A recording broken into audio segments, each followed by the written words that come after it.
મોટી કુંકાવાવ રામનવમીના પાવન પર્વે ભક્તિના રંગે રંગાયું। મેઇન પ્રવેશદ્વાર પર રામશ્યામ ઘનશ્યામની મૂર્તિ પધરાવી પ્રવેશદ્વારનું કરાયું લોકાર્પણ। મોટી કુંકાવાવ આજ રોજ જ્યારે ભગવાન શ્રી રામચંદ્રજીનો પ્રાગટ્ય દિવસ હોય ત્યારે સોનામાં સુગંધ ભળે તેમ ગામના મુગુટ સમાન મુખ્ય પ્રવેશદ્વારને રિનોવેટેડ કરી સુંદર કલાત્મક પ્રવેશદ્વારનું લોકાર્પણ કરવામાં આવ્યું હતું। આ પ્રસંગે સૌ પ્રથમ ગામના રામજી મંદિર હવેલી તેમજ સ્વામિનારાયણ મંદિરથી ભવ્યાતિભવ્ય શોભાયાત્રાનો પ્રારંભ થયેલ હતો।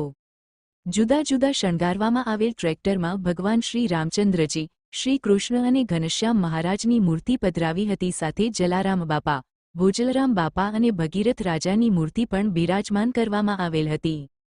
ગામના સાધુ સંતો મહંતો અને ભૂદેવોની ઉપસ્થિતિ સાથે વિશાળ સંખ્યામાં ગ્રામજનો આ ભવ્ય શોભાયાત્રામાં જોડાયા હતા। અશ્વોની અસવારી સાથે સરપંચ શ્રી પ્રવેશદ્વારના દાતાશ્રી અને મહાનુભાવો જોડાયા હતા।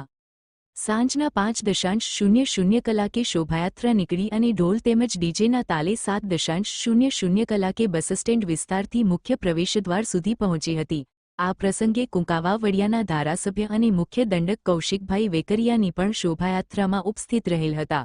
હૃદયમાં અનેરા થનગનાટ ભક્તિભાવ અને ઉત્સાહ સાથે મુખ્ય પ્રવેશદ્વાર ઉપર મૂર્તિ સ્થાપિત કરી આરતી પૂજન કરવામાં આવેલ હતું। અહેવાલ રસિક વેગડા। ભારત માતા કી જય।